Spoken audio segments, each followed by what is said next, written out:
भरे जंगल के किनारे बसे एक शांत पुराने घर में 4 लोगों का एक परिवार रहने आया। घर में एक भयानक आभा थी जिसमें चरमराती फर्श और सरसराती हवाएं थीं।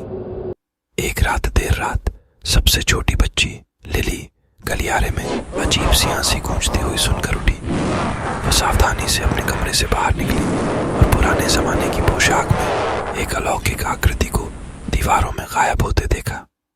अगले दिन लिली ने अपने बड़े भाई एलेक्स के साथ अपना अनुभव साझा किया। संदेह होने पर उसने जांच करने का निर्णय लिया। जैसे ही शाम ढली उसने पियानो का हल्का संगीत सुना और पार्लर में चाबियां अपने आप बजती हुई पाईं।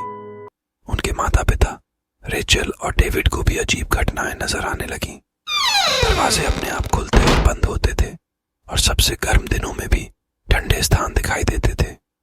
जिज्ञासा को परिवार का सर्वश्रेष्ठ मिला। उन्होंने घर के इतिहास पर शोध किया और एक युवा लड़की इसाबेला के बारे में जाना जिसकी दशकों पहले घर में दुखद मृत्यु हो गई थी। उसकी हंसी को उसकी उपस्थिति का संकेत कहा जाता था। एक शाम परिवार लिविंग रूम में इकट्ठा हुआ। उन्होंने बीच में एक पुराना संगीत बॉक्स रखा और जोर से पूछा कि क्या इसाबेला वहां है। उन्हें यह देखकर आश्चर्य हुआ कि संगीत बॉक्स अपने आप बजने लगा। जैसे जैसे सप्ताह बीतते गए परिवार इसाबेला की उपस्थिति का आदी हो गया। उन्हें लगा कि वह उन पर नजर रख रही है और उन्होंने उनकी याद में छोटी छोटी भेंटें छोड़नी शुरू कर दी।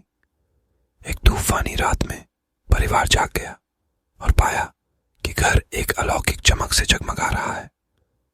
इसाबेला की आकृति उनके सामने प्रकट हुई। उसकी उदासी साफ झलक रही थी। भूतियां फुसफुसाहटों के माध्यम से उसने अपनी लालसा और अफसोस की कहानी साझा की। इसाबेला को शांति पाने में मदद करने के लिए दृढ़ संकल्पित परिवार ने उसकी आत्मा को मुक्त करने के तरीकों पर शोध किया। एक अनुष्ठान के साथ जिसमें इसाबेला के बालों का एक गुच्छा और एक अश्रुपूर्ण विदाई शामिल थी, उन्होंने अंततः उसे विदाई दी। घर शांत हो गया और भयानक आभा उठ गई। परिवार को बंद होने का एहसास हुआ और उन्हें पता था कि इसाबेला आगे बढ़ चुकी है। उन्होंने उसे घर के इतिहास के एक हिस्से के रूप में याद किया जो अब आराम कर रहा है।